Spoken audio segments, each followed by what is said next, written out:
ఇప్పుడు మన ముందు డాక్టర్ గ్రీష్మ గారు కూర్చున్నారు. డాక్టర్ గ్రీష్మ గారు స్త్రీ వైద్య నిపుణులు.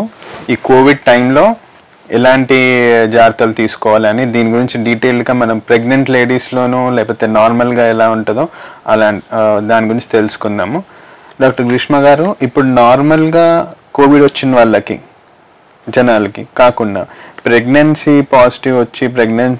పాజిటివ్ అని తెలిసిన వాళ్ళకి కోవిడ్ వచ్చి వీళ్ళకి డిఫరెన్స్ ఏంటి? పిల్లలకి వచ్చే అవకాశాలు ఉన్నాయా? ఎంతవరకు జాగ్రత్తగా ఉంటే తగ్గిపోతుంది? ఎన్ని నెలలు జాగ్రత్తగా ఉండాలి? వీటి గురించి కొంచెం డీటెయిల్గా మా ప్రేక్షకులకు చెప్పండి. నమస్తే అండి, నేను doctor Greeshma, obstetrics and gynaecologist, స్త్రీ వైద్య నిపుణురాలిని. కోవిడ్లో ప్రెగ్నెంట్ విమెన్ యాజ్ సచ్ కొంచెం ఇమ్యూనో కాంప్రమైజ్డ్ ఉంటారండి. అంటే వాళ్ళకి రోగ నిరోధక శక్తి కొంచెం తక్కువ ఉంటుంది. దీని వెనక ఉన్న ఫిజియాలజీ, దీని వెనక ఉన్నది అంతా అది బేబీకి మేలు అవ్వడానికి. సో ఈ నార్మలీ ఇమ్యూనో కాంప్రమైజ్డ్ ఉన్న మదర్స్కి ఏదన్నా ఇన్ఫెక్షన్, కోవిడ్ అనే కాదు ఏ ఇన్ఫెక్షన్ అయినా కూడా రావడానికి అవకాశాలు ఎక్కువ ఉంటాయి. సో ఈ కోవిడ్ ఇన్ఫెక్షన్ కూడా ఎక్కువ అయ్యే అవకాశం ఉంటుంది. కానీ మనం మ్యాథ్స్ చూసుకుంటే వరల్డ్లో కానీ ఇండియాలో కానీ కొంచెం ప్రెగ్నెంట్ ఉమెన్లో కేసెస్ తక్కువే వస్తున్నాయి. ఎందుకంటే ప్రెగ్నెంట్ ఉమెన్ ముందు నుంచే ఇంట్లో ఉండడము, జాగ్రత్తలు తీసుకోవడము, అందులో మనం డీల్ చేసేది 2 లైఫ్స్తో, ఒకటి మదర్ది, బేబీది. సో తల్లులు ఆల్రెడీ కేర్ఫుల్గా ఉంటున్నారు కాబట్టి కొంచెం తక్కువే వేరే వాళ్ళతో కంపేర్ చేస్తే ఇన్సిడెన్స్ కొంచెం తక్కువే ఉందని చెప్పుకోవచ్చు. ప్రెగ్నెంట్ ఉమెన్ అందులో ఇంకా చాలా కేర్ఫుల్గా ఉంటున్నారు. సో కొంచెం సేమ్ ప్రెజెంటేషన్ ఉంది కానీ ప్రెగ్నెంట్ ఉమెన్కి వచ్చే అవకాశం కొంచెం ఎక్కువే నార్మల్ జనాలతో కంపేర్ చేసుకుంటే.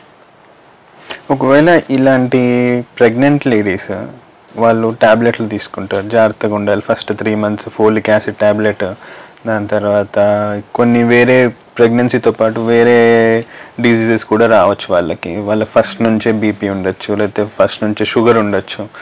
వీళ్ళల్లో ఎలా జాగ్రత్తగా ఉండాలి? కోవిడ్ వచ్చిందని తెలిసి కంటే ముందు, కోవిడ్ కంటే రాకముందే ఎలా జాగ్రత్తగా ఉండాలి, వచ్చిన తర్వాత ఎలా ఉండాలి అని కొంచెం ప్రెగ్నెంట్ విమెన్ ఫస్ట్ నుంచి కేర్ఫుల్గా ఉండడం అన్నది మదర్కి, బేబీకి చాలా ఇంపార్టెంట్.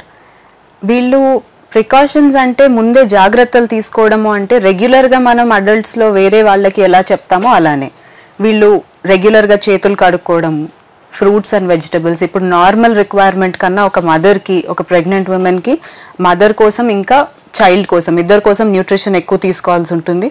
సో వాళ్ళు తినడం దగ్గర జాగ్రత్త తీసుకోవడం కానీ, ఎక్కువ సిట్రస్ ఫ్రూట్స్, వెజిటబుల్స్ యాడ్ చేసుకొని, డ్రై ఫ్రూట్స్ యాడ్ చేసుకొని, వైటమిన్ సి టాబ్లెట్స్ కూడా వేసుకోవాలి. రెగ్యులర్గా మనము ప్రెగ్నెంట్ ఉమెన్లో ఏమవుతుంది అంటే రక్తం తగ్గిపోతుంది. రక్తంలో ఏముంటాయి? రక్త కణాలు అండ్ డబ్ల్యూబీసీ, మనం ఫైట్ చేయగలిగే శక్తి, ఇన్ఫెక్షన్స్ని ఫైట్ చేసే శక్తి, ఇవన్నీ తగ్గుతూ ఉంటాయి ప్రెగ్నెంట్ ఉమెన్లో. ఎందుకంటే ఆ మదర్లో నుంచి ఆ బ్లడ్ అనేది బేబీలోకి వెళ్ళాలి. సో వాళ్ళకి ఏమవుతుందంటే ఆల్రెడీ బ్లడ్ తక్కువ అవుతూ ఉండడం వల్ల మనం కోవిడ్ కన్నా ముందు నుంచి కూడా వైటమిన్ సి అన్నది, జింక్ అన్నది సప్లిమెంట్ ఇవ్వడం అన్నది అలవాటు మనకి. సో దాన్ని డబుల్ డోస్ చేయడం కానీ, యాంగ్షియస్గా ఉండి ఎక్కువ టాబ్లెట్స్ వేసుకోవడం కానీ అవసరం లేదు. నార్మల్గా మనం రెగ్యులర్గా ఫస్ట్ 3 monthsలో ఇచ్చే ఫోలిక్ యాసిడ్ కానీ, తర్వాత నుంచి యాడ్ చేసే ఐరన్ టాబ్లెట్స్ కానీ రెగ్యులర్గా తీసుకోవాలి. బేసిక్గా ఏంటంటే మదర్ కేర్ఫుల్గా ఉండడానికి హ్యాండ్ వాష్ చేసుకుంటూ ఉండాలి, minimum of 20 seconds every time. And sanitisation ఏంటంటే శానిటైజర్స్ యూజ్ చేసుకుంటూ ఉండాలి. ఒకవేళ హ్యాండ్ వాష్ దొరకకపోతే usually soap and water is better than sanitiser, alcoholic based sanitiser, అది వాడుతూ ఉండాలి. అండ్ పేషెంట్కి ఈ స్ప్రెడ్ అయ్యేదే fomite and person to person transmission, droplet infection అంటే మాట్లాడుతున్నప్పుడు, దగ్గుతున్నప్పుడు వచ్చే తుంపర్లతో వస్తుంది. కాబట్టి డిస్టెన్స్ మెయింటైన్ చేసుకొని, ఇంకా ప్రెగ్నెన్సీలో ఉన్నప్పుడు మనం రెగ్యులర్ చెకప్స్ ఇవన్నీ కూడా మనం చూసుకుంటూ ఉండాల్సింది, స్ప్రెడ్ అవ్వకుండా. ఈ కోవిడ్ పేషెంట్స్లో, ప్రెగ్నెంట్ పేషెంట్స్లో ఉండే ట్రీట్మెంట్ భేదాలు ఏమైనా ఉన్నాయా? లేతే కోవిడ్ పేషెంట్ వచ్చిన వాళ్ళకి, కోవిడ్ నార్మల్గా జనరల్గా వచ్చిన వాళ్ళకి కానీ పేషెంట్ ప్రెగ్నెన్సీ అని తెలిసి కోవిడ్ వచ్చిందంటే ఫస్ట్ ప్రిఫరెన్స్ ప్రెగ్నెన్సీకి ఇస్తారా, లేకపోతే కోవిడ్ తగ్గించుకోవడానికి చూస్తారా? ఇలా అని మనం పేషెంట్స్కి ఎలా కన్విన్స్ చేయగలుగుతాం? ఈ ప్రెగ్నెన్సీ కంటిన్యూ చేయాలా, కోవిడ్ వచ్చింది కాబట్టి ఛాన్సెస్ ఉన్నాయా బేబీకి వెళ్ళడానికి? దీని గురించి కొంచెం డీటెయిల్గా చెప్పండి. సో ప్రెగ్నెంట్ విమెన్కి ఫస్ట్ మనం చూడాల్సింది ఏంటంటే ఫస్ట్ ప్రికాషన్స్ తీసుకోవాలి. ఒకవేళ ప్రికాషన్స్ తీసుకున్న ఇంట్లో ఎవరికన్నా ఉన్న బయటికి వెళ్ళాల్సి వచ్చినా లేకపోతే హాస్పిటల్కి వెళ్ళాల్సి వచ్చి వాళ్ళకి ఒకవేళ ఇన్ఫెక్ట్ అయింది అన్న డౌట్ ఉంటే ఫస్ట్ వచ్చే సిమ్టమ్స్ జ్వరం వస్తుంది. జ్వరం తర్వాత దగ్గు, జలుబు, కడుపు నొప్పి, మోషన్స్ అవ్వడం, డయేరియా, ఒళ్ళు నొప్పులు. ప్రెగ్నెంట్ ఉమెన్లో ఒళ్ళు నొప్పులు అన్నది కొంచెం ఇంకా నార్మల్ ఉమెన్ కన్నా ఎక్కువే వస్తుంది, నార్మల్ అడల్ట్స్ కన్నా. ఇవి వచ్చినప్పుడు ఏం చేయాలి అంటే ప్రెగ్నెంట్ ఉమెన్ నార్మల్ వాళ్ళకన్నా వెంటనే హాస్పిటల్కి రిపోర్ట్ చేసి డాక్టర్ దగ్గరికి వెళ్ళి చూపించుకొని అది కోవిడా కాదా అన్నది ఫస్ట్ టెస్ట్ చేయించుకోవాలి. ప్రెగ్నెంట్ ఉమెన్లో యూజువల్లీ ఈ ఒళ్ళు నొప్పులు అన్నది, వీక్నెస్ అన్నది ఎనీమియా వల్ల, బ్లడ్ తక్కువ ఉండడం వల్ల వస్తూనే ఉంటుంది. సో ఏదొచ్చింది అన్నది మనం టెస్ట్ చేసుకోకుండా ముందే టాబ్లెట్స్ వాడడం అన్నది అడ్వైజబుల్ కాదు. ఒకవేళ వచ్చింది కోవిడ్ పాజిటివ్ వచ్చింది అంటే లక్కీగా విమెన్లో, ప్రెగ్నెంట్ విమెన్లో 96 to 97% మందికి ఏమీ ప్రాబ్లం రావట్లేదు. Only 3 to 4% people are landing up in ICUs. So వీళ్ళకి హోమ్ ఐసోలేషన్ సరిపోతుంది. హోమ్ ఐసోలేషన్ అంటే ఇంట్లో ఉన్నప్పుడు వాళ్ళు సపరేట్గా ఉండాలి ఒక రూమ్లో. ఆ రూమ్లో బాత్రూమ్ అటాచ్డ్ ఉంటే బెటర్. అందరూ దాన్ని అఫోర్డ్ చేయలేకపోవచ్చు పెద్ద ఫ్యామిలీస్లో. హోమ్ క్వారంటైన్ ఫెసిలిటీస్ సెంటర్స్ కూడా ఉన్నాయి, ఇప్పుడు గవర్నమెంట్ ప్రొవైడ్ చేస్తోంది అండ్ ప్రైవేట్ సెక్టర్లో కూడా ఉన్నాయి. సో వీళ్ళు ఐసోలేషన్లో ఉండి ఏం చేయాలి అంటే డైలీ ఒక్కసారి బీపీ చెక్ చేసుకొని, సెల్ఫ్ చెక్ చేసుకునే బీపీ ఆపరేటర్స్ కూడా దొరుకుతున్నాయి మనకి. ఒకటేసారి ఒక 300-400 రూపీస్లో మనకు దొరుకుతుంది. బీపీ చెక్ చేసుకోవాలి. పల్స్ ఆక్సిమీటర్ అని ఇంకొక ఇన్స్ట్రుమెంట్ ఉంది, అది కూడా పెట్టుకొని చూసుకుంటూ ఉండాలి. ఇంకా వాళ్ళకి టెంపరేచర్ ఉందా లేదా, థర్మోమీటర్, ఇవన్నీ మనం ఓన్గా మనం చేసుకోవచ్చు. ఒక నర్స్ కానీ ఒక డాక్టర్ కానీ అవసరం లేకుండా వాళ్ళు చేసుకోవడం. వాళ్ళకి ఫుడ్ అన్నది, డైట్ కూడా మంచిగా న్యూట్రిషియస్ ఫుడ్ తీసుకుంటే సరిపోతుంది. ఈ హోమ్ ఐసోలేషన్ కూడా ఒక 10 to 14 days ఉంటే సరిపోతుంది వీళ్ళకి. సో వాళ్ళకి కావాల్సిన స్కాన్స్ కానీ వేరే టెస్ట్లు, ఇప్పుడు ప్రెగ్నెన్సీ అన్నది యూజువల్లీ మనము ఎట్లా డివైడ్ చేస్తాము అంటే 3 months, 9 monthsని 3 monthsగా డివైడ్ చేస్తాం. ఫస్ట్ 3 monthsలో ఎవ్రీ 1 monthకి ఒక్కసారి హాస్పిటల్లో చూపించుకుంటే సరిపోతుంది pregnant women. Most of the pregnant women ఇండియాలో ఏమవుతుంది అంటే 3 months తర్వాతనే వస్తారు. 3 months తర్వాతనే మేము ప్రెగ్నెంట్ ఏమో అన్న డౌట్తో వస్తారు. సో ఆ ఫస్ట్ 3 months ఎట్లాగో వాళ్ళకి మంత్లీ ఒక విజిట్ వస్తే సరిపోతుంది. నెక్స్ట్ 3 months ఏంటి అంటే 15 daysకి ఒకసారి రావాల్సి ఉంటుంది, అంటే 2 weeksకి మంత్లీ ట్వైస్. తర్వాత లాస్ట్ 3 monthsలో అయితే వీక్లీ కానీ బై వీక్లీ కానీ వాళ్ళకు ఉండే కండిషన్ బట్టి మేము చెప్తాం. కానీ ఈ కోవిడ్ టైంలో ఇన్నిసార్లు ప్రెగ్నెంట్ ఉమెన్ హాస్పిటల్కి రావాలని కూడా అడ్వైస్ చేయము, ఎక్స్పెక్ట్ కూడా చేయకూడదు. సో వాళ్ళకి అవసరమైనది మంత్లీ మనం చూసుకోగలగాలి. అండ్ ఈ మధ్య వస్తున్న టెలిమెడిసిన్ యాప్స్, వీటితో మీ డాక్టర్తో మీరు కాంటాక్ట్లో ఉంటే ఆబ్స్టెట్రిషియన్తో సరిపోతుంది. అండ్ వీళ్ళు స్కాన్స్ కానీ ఏంటి, ఇప్పుడు మాకు కోవిడ్ వచ్చింది, 3 weeks నేను ఇంట్లో ఉండాలి, ఐసోలేషన్లో ఉండాలి, ట్రీట్మెంట్ తీసుకోవాలి, నా స్కాన్స్ ఎట్లా, నా బేబీకి ఎలా ఉంది అన్న స్ట్రెస్ మదర్లో ఎక్కువ అయిపోతుంది. సో ఈ సైకలాజికల్ స్ట్రెస్ పోవడానికి ఒక 2-3 weeks మీ స్కాన్ మీరు పోస్ట్పోన్ చేసుకుంటే నష్టం అయ్యేది ఏమీ ఉండదు. యూజువల్లీ 95% ఆఫ్ ద విమెన్కి ఏం ప్రాబ్లమ్స్ ఉండట్లేదు. మీరు ఆ హోమ్ ఐసోలేషన్ అయిపోయిన తర్వాత మళ్ళీ మీ టెస్ట్ నెగిటివ్ వచ్చిన తర్వాత మీరు హాస్పిటల్కి రిపోర్ట్ అయ్యి స్కాన్స్ చేయించుకోవచ్చు. ఫస్ట్ స్కాన్ అన్నది 13 weeksకి చేయించుకొని తర్వాత 20 weeksకి అవ్వలేదు అంటే 23 weeks కన్నా చేయించుకోవచ్చు 3 weeks గ్యాప్తో. దాని తర్వాత ఉండే ప్రాబ్లమ్స్ ఏమన్నా బేబీకి వస్తే మాత్రం మనము దాన్ని బట్టి ఎన్నిసార్లు రావాలి ఏంటి అన్నది. ఒకప్పుడు ఉన్నంత సివియారిటీ ఇప్పుడు ప్రెగ్నెంట్ విమెన్ కూడా ఇంకా ఇన్ని 4-5 months ఆఫ్ డిజీజ్ ఉంది కాబట్టి వస్తున్నారు హాస్పిటల్కి, చూపించుకుంటున్నారు. అపాయింట్మెంట్ తీసుకొని కరెక్ట్గా ఆ టైంకి వెళ్ళి క్రౌడెడ్ లేకుండా చూసుకొని హాస్పిటల్లో ఈ టైంకి రండి అని డాక్టర్ దగ్గర అడ్వైస్ తీసుకొని ఆ టైంకి వెళ్ళి మీరు ఒక్కళ్ళు చూపించుకొని రిటర్న్ వచ్చేస్తే ప్రెగ్నెంట్ ఉమెన్ సేఫ్ ఉంటారు. సో మనం రెగ్యులర్ చెకప్స్ని ఒక 1-2 weeks పోస్ట్పోన్ చేసినా కానీ నష్టం లేదని డాక్టర్ గ్రీష్మ గారు చెప్తున్నారు. ఈ ప్రెగ్నెంట్ ఉమెన్లో సిమ్టమ్స్ సివియర్గా ఉంటాయా, తక్కువగా ఉంటాయా మామూలు వాళ్ళకంటే, లేకపోతే ప్రెగ్నెన్సీ ఇప్పుడు స్కాన్ 2-3 weeks పోస్ట్పోన్ చేయొచ్చు అంటున్నారు, ఈ లోపల బేబీ సైన్స్ కానీ కొన్ని గమనించాల్సినవి ప్రెగ్నెంట్ లేడీస్ స్పెషల్గా ఏమున్నాయో ఒకసారి చెప్పండి. ప్రెగ్నెంట్ ఉమెన్లో గర్భసంచి సైజ్ పెరుగుతూ ఉంటుంది, గర్భసంచిలోనే బేబీ ఉంటుంది కాబట్టి సైజ్ పెరుగుతూ ఉంటుంది. ఆ సైజ్ పెరుగుతున్నప్పుడు మనకి ఫస్ట్ 2 trimesters అంటే 6 months వరకు ఏం ప్రాబ్లం ఉండదు. 6 months తర్వాత గర్భసంచి పెరిగి లంగ్స్ మీదనే ఎఫెక్ట్ పడుతూ ఉంటుంది. సో ఆల్రెడీ కొంచెం లంగ్స్ కాంప్రమైజ్డ్ ఉంటారు వాళ్ళు. సో ఏదన్నా ప్రాబ్లం ఉండగానే, కోవిడ్ రాగానే, ఇన్ఫెక్షన్స్ రాగానే, లంగ్లో ప్యాచెస్ ఫామ్ కాగానే బ్రీదింగ్ అన్నది డిఫికల్ట్ అయిపోతుంది. ఆ బ్రీదింగ్ ప్రాబ్లం వచ్చినప్పుడు మదర్కి ఎంత ఆక్సిజన్ లెవెల్స్ ఉంటాయో బేబీకి అవే వెళ్తాయి. సో ఇప్పటిదాకా రిపోర్ట్ అయిన కేసెస్లో మదర్కి చాలా సివియర్గా అయ్యి బేబీకి అవ్వడం తప్పితే, మదర్ బాగానే ఉండి బేబీ కాంప్రమైజ్ అయితే అవ్వలేదు ఇప్పటివరకు. మదర్ రికవర్ అయితే బేబీ కూడా రికవర్ అవుతున్నారు. కానీ మదర్ కేర్ఫుల్గా ఉండాలి. ఏమన్నా సైన్స్ ఉండగానే వెంటనే హాస్పిటల్కి వెళ్ళి డాక్టర్ దగ్గరికి వెళ్ళి చూసుకుంటే సేఫ్గా ఉంటారు. ఈ ప్రెగ్నెన్సీ కంటిన్యూ చేయాలా వద్దా, కోవిడ్ వల్ల మా బేబీకి ఏమన్నా ఎఫెక్ట్ అవుతుందా, లేదా బేబీకి పుట్టేటప్పటికి ఏమన్నా ప్రాబ్లంగా పుడతారా, ఇట్లా దీని గురించి ఏమన్నా ఇన్సైట్ ఇవ్వండి. ప్రెగ్నెంట్ విమెన్ నుంచి బేబీకి ట్రాన్స్ఫర్ అవుతుంది డిజీజ్ అన్నది ఇప్పటి వరకు రిపోర్ట్ ఎక్కువ అవ్వలేదు. హార్డ్లీ 0.1 to 0.5% అయింది.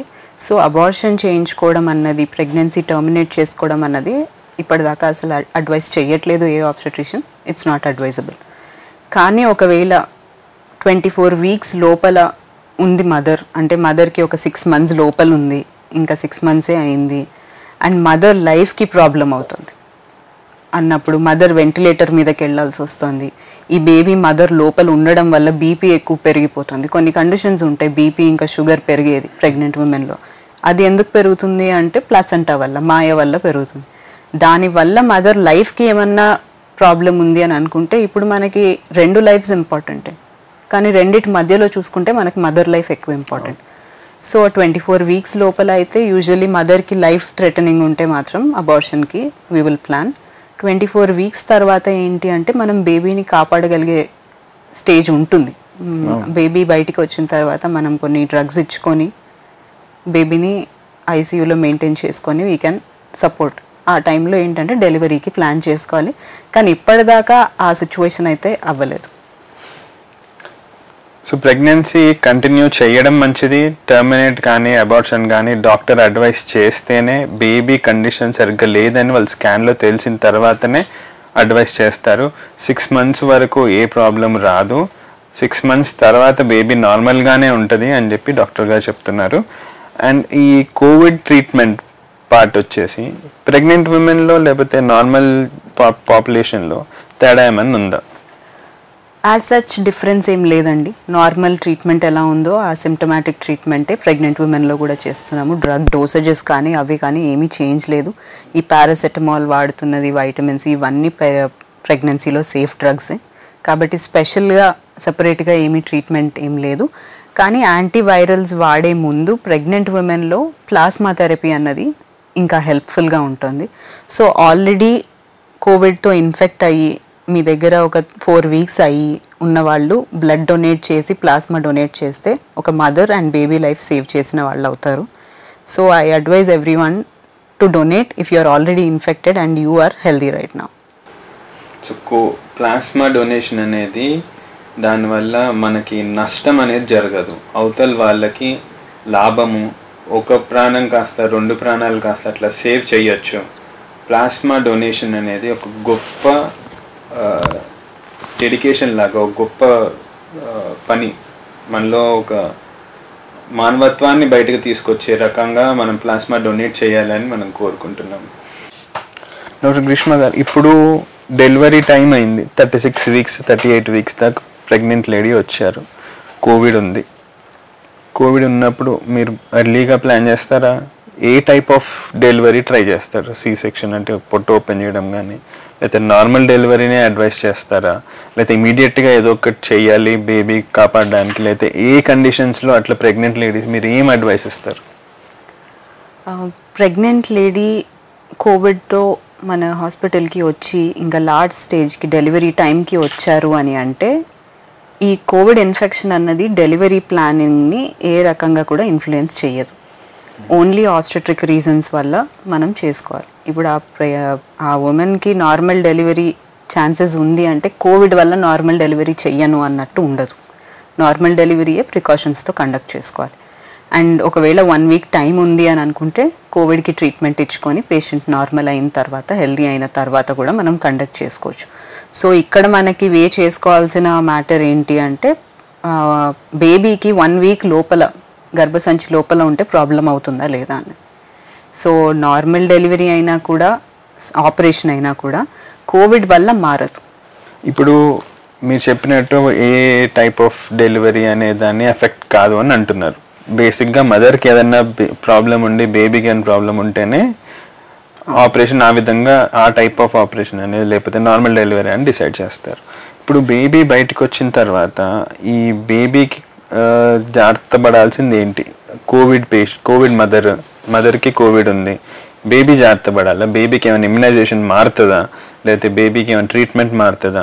బేబీకి అమ్మ తాగిచ్చచ్చా పాలు?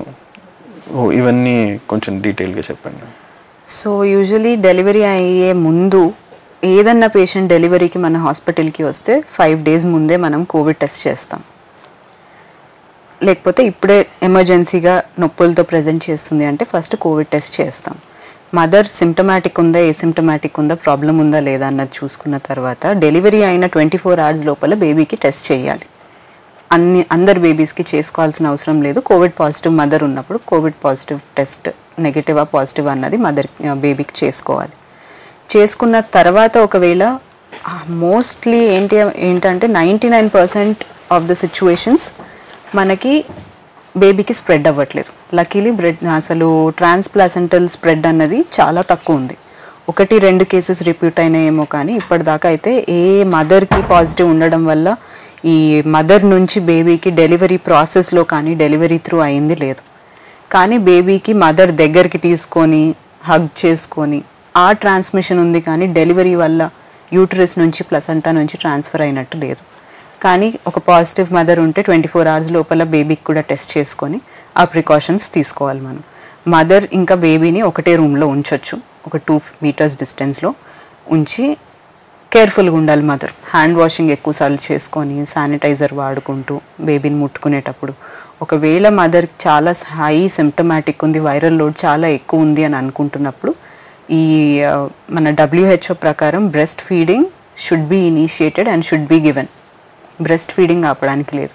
ఈ బ్రెస్ట్ ఫీడింగ్ విషయానికి వచ్చేసరికి మదర్ కన్నా ఎక్కువ ఫ్యామిలీ ఇన్వాల్వ్ అయ్యి, రిలేటివ్స్ ఇన్వాల్వ్ అయ్యి ఇవ్వద్దు, బేబీకి ఇవ్వద్దు అన్నది ఉంది. ఈ బేబీకి ఇవ్వకపోవడం వల్ల బేబీకి ఫ్యూచర్లో ఇమ్యూనో కాంప్రమైజ్ అయ్యే ఛాన్సెస్ ఉంటాయి. యాంటీబాడీస్ మదర్ నుంచి బేబీకి వస్తాయి. సో ఈ రిలేటివ్స్ది ఇన్ఫ్లుయెన్స్ ఎక్కువ ఉండడం, కానీ సో డాక్టర్స్ WHO ఆర్గనైజేషన్ ప్రకారము బ్రెస్ట్ ఫీడింగ్ ఇవ్వాల్సిందే. Breast feeding is the babies right. So ఆ రైట్ని మనం డిప్రైవ్ చేయకూడదు. బ్రెస్ట్ ఫీడింగ్ ఇవ్వాలి. ఒకవేళ మదర్ వెంటిలేటర్ మీద ఉండి బ్రెస్ట్ ఫీడింగ్ చేసే పరిస్థితి లేదు, చాలా సివియర్గా సిక్ ఉన్నారు అని అనుకుంటే తప్ప, అప్పుడు మనకి ఏంటి అంటే ఆప్షన్ మిల్క్ బ్యాంక్స్ ఉన్నాయి, వెట్ నర్సెస్ దొరుకుతారు. వెట్ నర్సింగ్ అంటే ఏంటి అంటే అదే ఫ్యామిలీలో ఇంకొక ఉమెన్ అప్పుడే డెలివరీ అయ్యి బ్రెస్ట్ ఫీడింగ్ చేయడానికి ఆమె వాలంటరీ చేసి ఆమెకి ఏది ఇన్ఫెక్షన్ లేదా ఆమె హెల్తీగా ఉంటే ఇవ్వచ్చు. లేదు అనుకుంటే మదర్ బ్రెస్ట్ మిల్క్ ఎక్స్ప్రెస్ చేసి అది ఒక హెల్దీ నర్స్ కానీ హెల్దీ టేక్ కేరర్ వాళ్ళ రిలేటివే కానీ కొంచెం బేబీకి డిస్టెన్స్లో ఉండి ఆ బాండింగ్ ఉండడానికి సేమ్ రూమ్లో ఉండొచ్చు మదర్ ఇంకా బేబీ. ఎక్స్ప్రెస్ చేసిన బ్రెస్ట్ మిల్క్ ఇవ్వాలి, కానీ బ్రెస్ట్ మిల్క్ డిప్రైవ్ చేయడం కానీ ఇట్లాంటివి చేయదు. ఎంత ఇన్ఫెక్షన్ వచ్చినా కూడా ఒక 2-3 weeksలో అది నయం అయిపోతుంది. కాబట్టి బ్రెస్ట్ ఫీడింగ్ అన్నది చేసుకోవాలి. కేర్ఫుల్గా ఉండి ప్రికాషన్స్ తీసుకొని మదర్ బ్రెస్ట్ ఫీడింగ్ ఇవ్వచ్చు. ఈ బ్రెస్ట్ ఫీడింగ్ ఒక కంపల్సరీగా బేబీ రైట్, బేబీకి బ్రెస్ట్ ఫీడింగ్ ఎట్టి పరిస్థితుల్లోనూ ఆపద్దు అనేది డాక్టర్ గ్రీష్మ గారు చెప్తున్నారు. WHO గైడ్లైన్స్ కూడా అట్లనే ఉన్నాయి.